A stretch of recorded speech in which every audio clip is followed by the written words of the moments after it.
Ah, finally. All the guests have gone home for the evening. I must say, that was one of the liveliest parties we've ever held at the winery.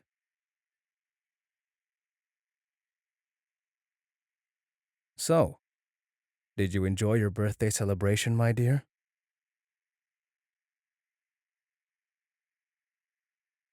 I'm glad.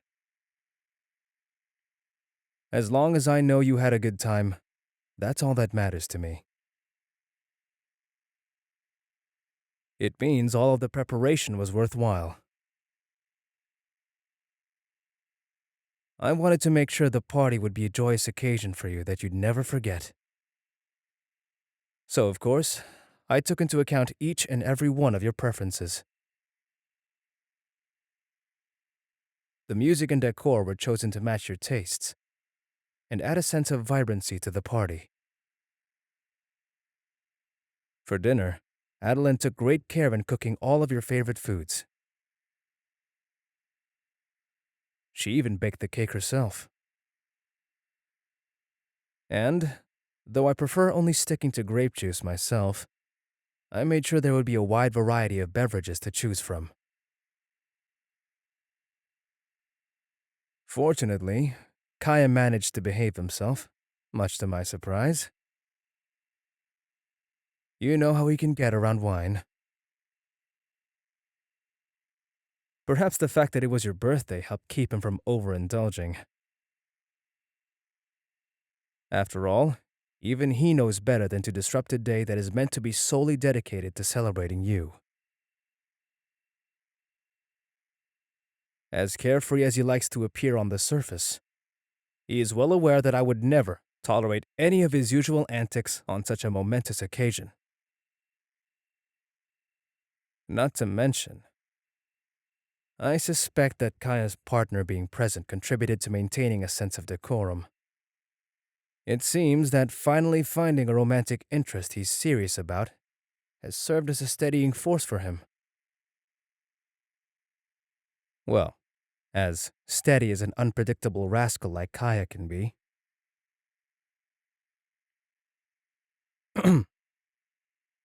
Anyway, I'm glad it's just us two now. Though, I must admit, I don't really want the night to end.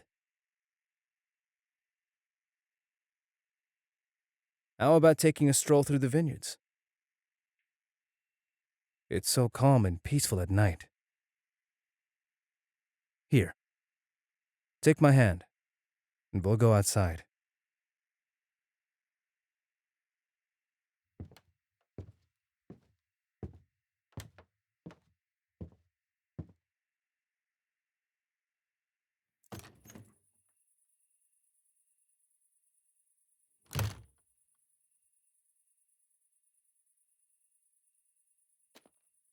Walking through the vineyards always soothes my mind these days. But as a child, well, they were the perfect spot for me to crouch in while playing hide and seek. Right when Kaya would seem ready to give up, that's when I'd jump out and frighten him straight into Adeline's arms. Of course, Father would eventually hear about it and scold me for doing such reckless things. I can't believe I was such a troublesome child. What? You're not surprised to find out that I was a troublemaker back then?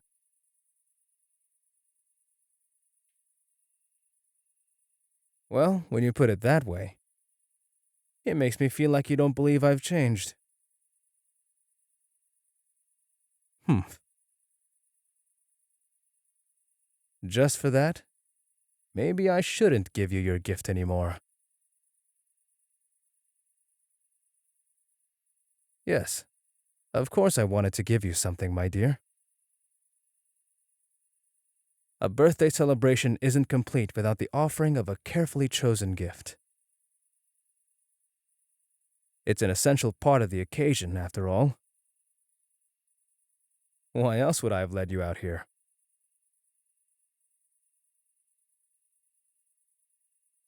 Hmm, maybe you are right.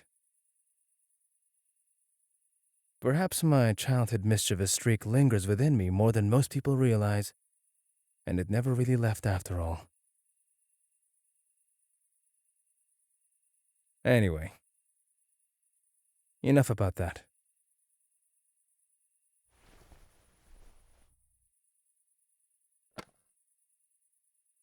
Happy birthday, darling.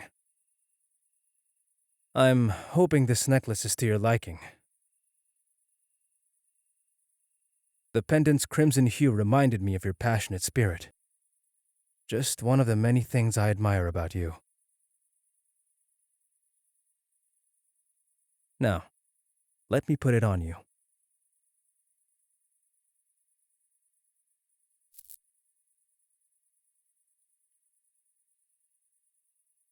Wow. I had imagined the necklace would grace you beautifully. But witnessing its radiance adorning your neck surpasses all of my expectations. You look absolutely stunning. Like a jewel shining in the midst of a dark night sky. In your presence, one can't help but feel that your beauty rivals the very stars themselves. Truly, you are a vision of sublime magnificence. So gorgeous.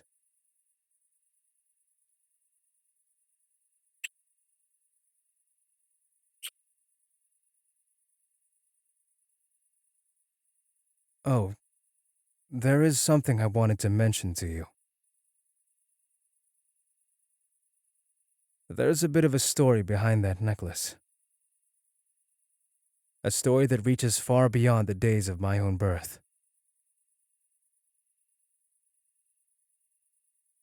Originally, my father gave it to my mother when he was courting her. Although the Ragenvender clan is known for having great power and wealth throughout Mondstadt, father always preferred giving and receiving subtle, meaningful gifts, rather than relying on excessive displays of grandeur. And from what he used to tell me about her, it sounds like what my mother preferred as well. Even if he wanted to get her something flashier over the top, she most likely would have gracefully declined such a grand show of affection. So, my father chose this necklace for her. A timeless choice, exuding both beauty and elegance, without overwhelming extravagance. He used to tell me about how the necklace embodied their love,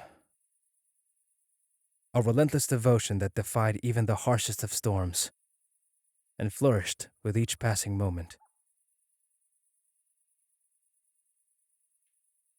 My father would lovingly recount how, just as the radiant gem on her pendant, my mother's eyes shimmered with a captivating sparkle whenever she wore it.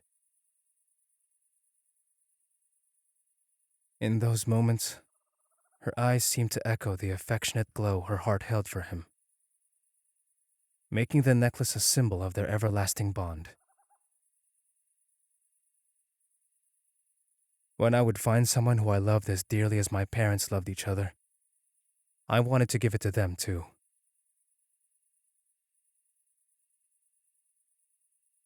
So, please accept the necklace as a token of my devotion to you. From now until the end of time.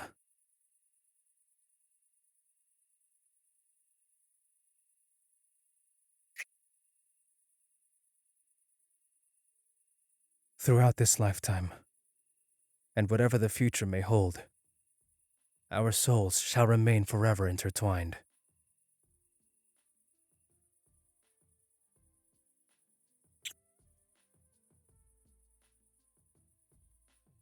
Happy birthday, my love. Here's to many more to come. Hope you enjoyed your birthday surprise, dearest. Now then, be sure to click on the subscribe button so we can enjoy even more memorable times together.